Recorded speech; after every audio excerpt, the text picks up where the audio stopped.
I was talking about the first story on the news today, which says that the West African Examination Council, WAEC, will be making use of the computer-based test, CBT mode, for the Senior School Certificate Examination, SSC. We've seen that happen with JAM before, but right now it's going to be happening with WAEC. What are your thoughts on that? I think it's a welcoming development, particularly from the perspective of how you can reduce malpractices from that examination body. Two, it will enhance the credibility and reliability of those exams. And what is important, like Chooks mentioned earlier, to what extent does the infrastructure, the IT infrastructure, support this new scheme, particularly in the rural areas? And I think WAEC will have done its own due diligence, and I'm sure that they're able to do that in some center, and over a period of time, they're able to get through across the country. But I think it's a welcoming development that these exams are done through computer-based, and this is a progression across the world, using ICT as a driver of development. All right, but what about those who are in the rural areas, like Chus has asked? How will they cope with this? How many schools have CBT centers? For JAM, you do not have as much persons registered for JAM as you have registered for WAEC. And the part of the examinations are quite different. For JAM, it's a couple of hours, but for WAEC, it's about 2 weeks stretch. So how do you think it's going to work, particularly for those in the rural areas? While I don't speak for WAEC, I think that they will have a template in place in terms of the gradual processes. I'm sure the first instance from next year is to look at some of the schools that are IT compliant, and those exams will be done in those areas. On the other hand, some of these villages that don't have the infrastructure to support the ICT for the exam over a period of time will be included, in my view. Looking at this introduction, this is a welcome development. We all agree. And if I follow what you're saying, they most likely will start from schools that have these facilities or schools that are able to get this done before they now transfer this particular technology and system to other places. Another thing we need to consider, power.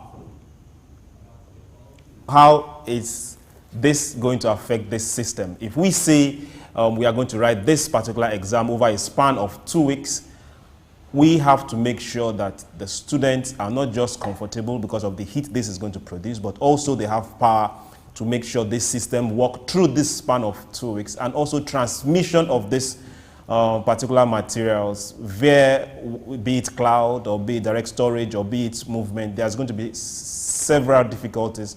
We look forward to seeing how they will surmount this, but I think it's going to be good in the long run, as long as we plan well. All right. I want to ask too, do you think, Sam, do you think this will in any way impact the cost of enrollment for the examinations, considering the fact that the CBT centers are not owned by WAEC?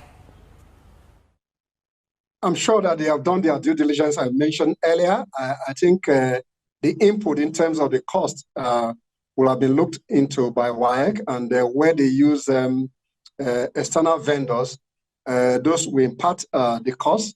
To what extent the cost will change need to be seen over a period of time, but I'm sure that they will have done their own calculations in terms of how it will impact their cost of operation and that of the candidates that write the exam, in my view. Now, what this was actually meant to solve, in my thinking, and according to the report as well, is the aspect of malpractice, examination malpractice, where you have several, so to speak, miracle centers, or what they are called on the streets, miracle centers. So this is supposed to address it. Do you think this is the solution to examination malpractice? Yes, I mentioned that earlier in this conversation, that to a very large extent, this will stop the tide of examination malpractices.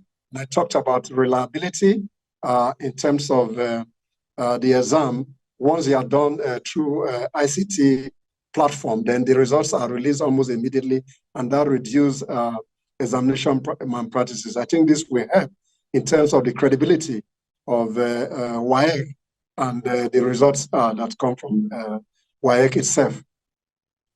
Okay, thank you very much, Mr. Sam. We've dwelt on the WAEC issue, and we know that it's going to be a welcome development with time. Let's look at banking reform. In the news, we also saw stakeholders call for banking reform to address high charges. You wake up at the end of the month and you'll be hearing those funny sound, probably wondering, what did I spend? Who did I send money to? Only to see 59, 69, 100 and something charges. Cumulatively, it's some money. So a lot of these charges customers are complaining, and people are saying that we need the banking sector to do something about this. For a while, this has reared its head, and several times they say this is going to stop, that is going to stop, yet it doesn't stop. Do you think this is something that it's worthy in government saying stop this, or do you think the people that own the bank themselves know that things are going wrong and they intentionally keep doing this? I think for me, in terms of the stakeholder request for reform, I don't think it's really reform in my view. I think the Central Bank of Nigeria must up its game in terms of banking supervision, where customers are debited at will by commercial banks. I think CBN has a critical role in terms of banking supervision, and see how they can stem the tide of these debits across various banks, which customers more often than not do not see the reasons why those debit charges should be placed on their financial services with the bank.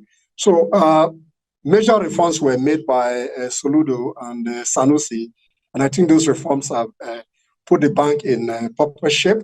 But I think the CBN in particular in this regard must see how they can supervise the banks more meaningfully, and see how these debits that customers that charges to customers are reduced minimally, particularly from the point of view of those debits that cannot really be seen from the customer perspective as genuine debit on their various financial services. And they have implications for saving habit in the country. Therefore, CBN must up its game in terms of its ability to supervise the commercial banks, and able to call out those banks that charge unnecessary debits on customers' account, in my view.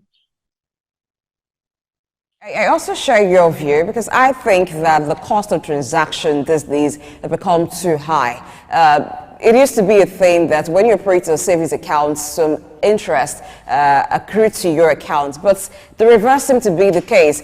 And for the charges, it's kind of hard to understand what is chargeable and what is not chargeable, because it seems like every transaction right now, it is chargeable to both the sender and the receiver in the case of money transfer. Because when money comes into your account, you, the recipient of that money, is being charged. The person who sends as well is being charged. And sometimes I know that bankers have put an argument forward and say the cost of transaction is quite high. But I don't think that the customer should be the one bearing the brunt of these charges all the time, or if they are so necessary. There's the ATM maintenance charge, there is a transaction charge, and if you make use of the USSD option, you are also charged by the telecom operator. So it just makes doing bank transactions very expensive, which is a disincentive for a lot of persons who can afford not to go that route for money transactions. So actually doing a reform on that,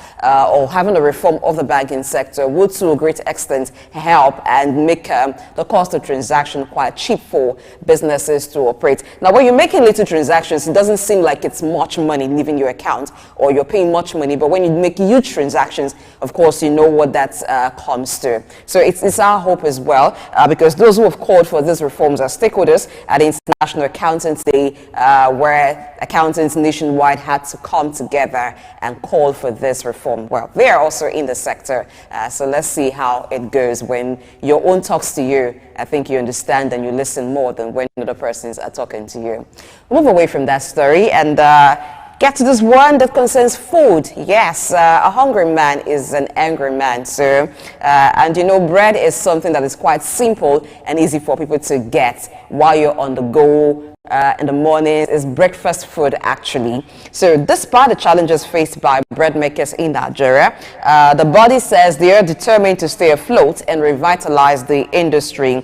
So the president of the association, Engineer Emmanuel Onora, has stressed the importance of continuous investment in order for bakeries to remain competitive, while noting that some bakeries are struggling to inject fresh funds, leading to closures. Chooks, I understand that the price of baking ingredients keep increasing, and from time to time we've seen that bakers call for a strike, which is quite funny because it's a business. So you go in on a strike and say you're not going to produce what you sell sometimes sounds funny, but we do experience that it does happen.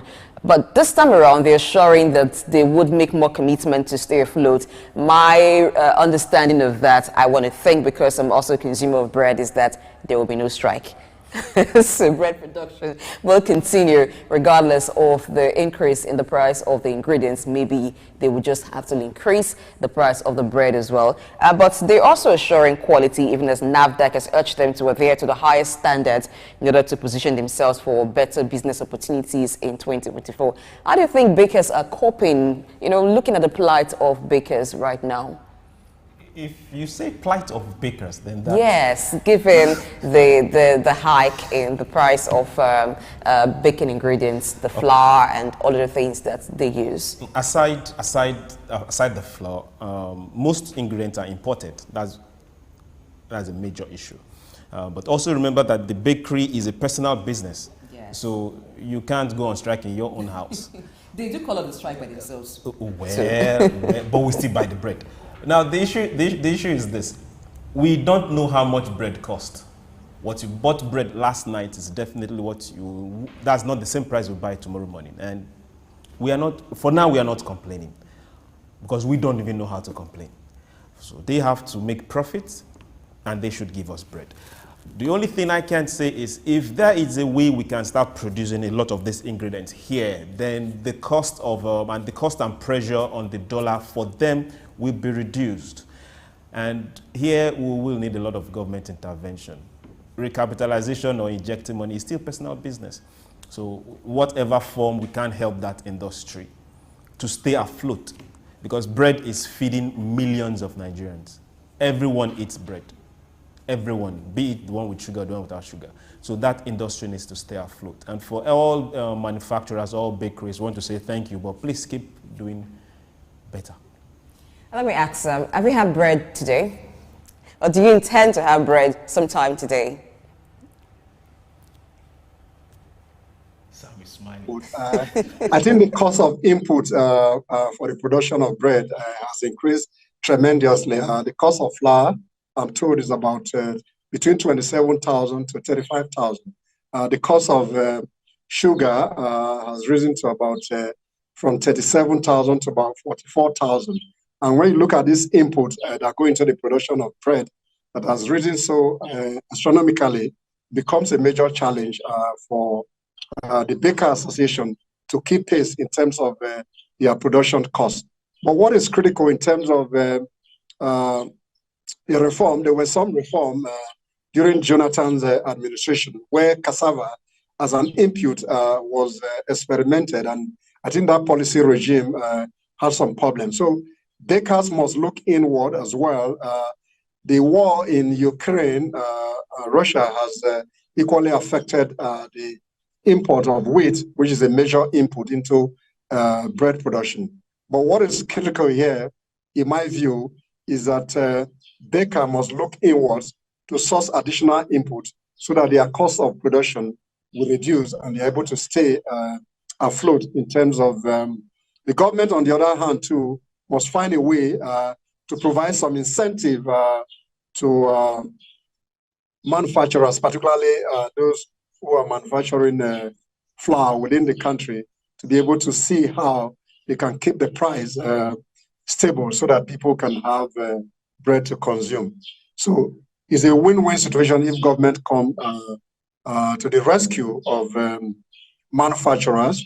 Then to a very large extent, some incentive should be provided for sugar, flour, and other inputs. Agree that providing power is business, but we understand that those in the rural area need power for daily living and for doing their own business.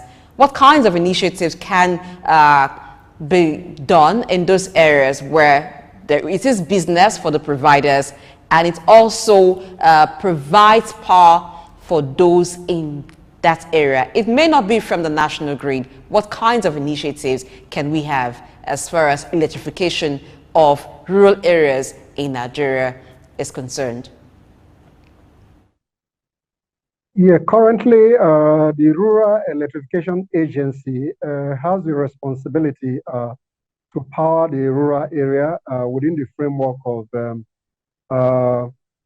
the 2030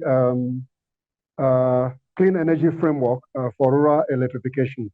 But then if you look at the figure put up by the African Development Bank, that Nigeria need about 22.5 billion US dollar annually to be able to use a clean or green energy platform to be able to power Nigeria. But then this challenge in terms of investment is huge.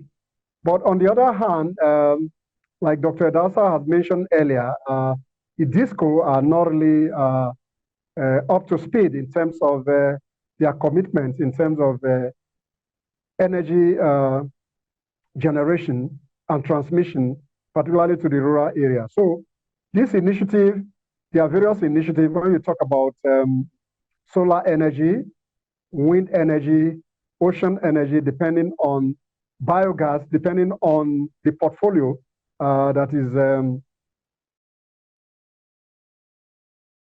more profitable in terms of investment. The government alone cannot do this. You need a private public partnership to be able to drive the process of clean energy. And once those investments are made, then electrification becomes okay, particularly in the rural community, and they're able to pay for it. Then rural-urban migration will be reduced to the barest minimum. So these initiatives are there, but then the government needs to provide a regulatory framework to allow private investments in those rural communities so that they can provide clean energy for rural dwellers.